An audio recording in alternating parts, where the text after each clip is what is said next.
Hey folks, it's John with KGTropicals.com bringing you episode 2 of the ultimate guide to your first aquarium. Today we're going to talk about selecting the fish. Now it might seem strange to make this decision now rather than later, but if you think about it, so many of the decisions that you're going to make when it comes to your equipment, your tank size and all that are predicated on what type of fish you're keeping.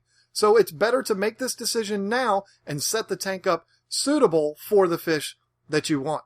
So let's take a look at some videos of some really nice fish from some of my tanks and also some of my favorite YouTubers, and I'll talk to you about some of the things that you need to look for.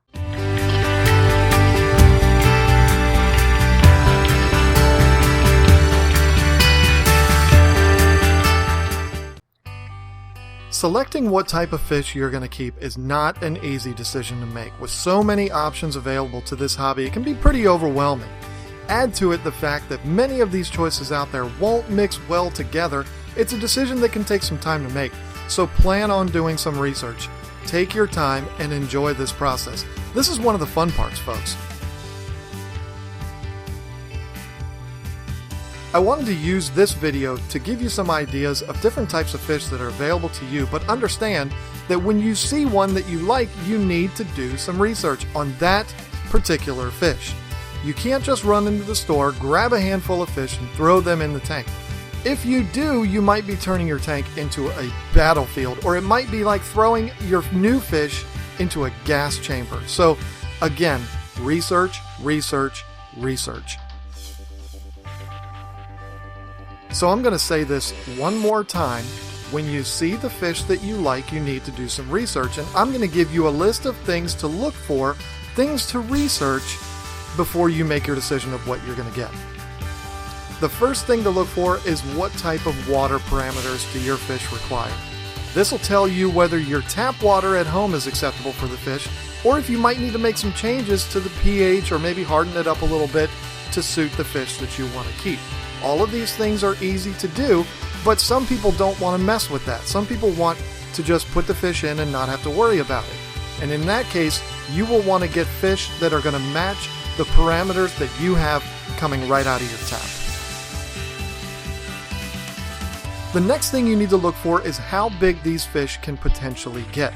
Now this is going to help you in deciding what size aquarium to get when you're first setting up your first tank.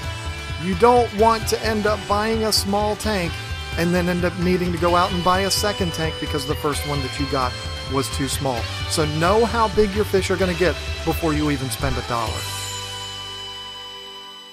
The next thing to look for is to find out what type of fish your fish that you want is compatible with. You don't want to put your fish into a tank and have it end up fighting with every other fish in the tank, or even worse, eating all of the other fish in the tank. So knowing what these fish are compatible with is going to help you in deciding tank mates in the future. One of the first things that you should look for is the fish's temperament. This is important because you don't want to put a fish in that you think is going to be a nice little sweetheart and it turns out to be a terrorist in your tank. So find out if your fish is aggressive, maybe mildly aggressive, or if they're a nice fish. This is going to help you out a lot to keep peace in your tank and also to know who you can put it with and who you can't. You need to know if your fish is an open water swimmer, a bottom dweller, or if they like to have a lot of hiding places. This is going to help you in deciding your decorations for the tank. You might be a minimalist like me and you don't like a lot of decorations in the tank. Well, you're going to want open swimmers if that's your style. But if you love really intricate decorated tanks and you love all of these rock formations and stuff like that, it might make sense to get fish that don't require a lot of open space because they like to pick their little spot and hide in it. Bottom dwellers are pretty self-explanatory. They scavenge the bottom, picking up leftover food or sometimes even snacking on other fish's waste.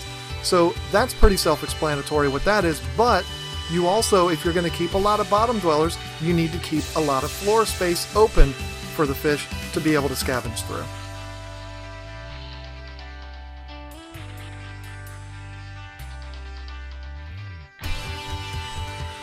Another thing to think about is something that I think a lot of people overlook, and that is your fish's breeding habits. Now, there's so many things that can happen in an aquarium if your fish start breeding. Their attitudes can change. They can become violent towards other fish. You don't want that in your tank. And plus, if you don't want babies in your tank, you might want to take steps necessary to make sure that that absolutely doesn't happen, like maybe only buying one. That'll completely take away the chances of your fish breeding in the tank. So know what their breeding habits is.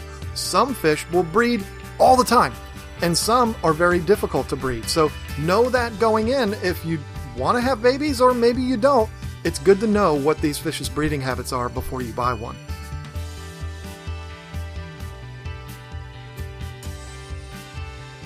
So those are just a few of the important things that you need to look into before making the decision to go towards a certain type of fish. The information is out there and it's easy to find, folks. Trust me. You could literally be looking at a fish in the pet store and ask Siri or type it into your phone and find out a ton of information all about that particular fish. So don't rush this. Take your time and educate yourself about the fish that you're interested in before you actually buy it.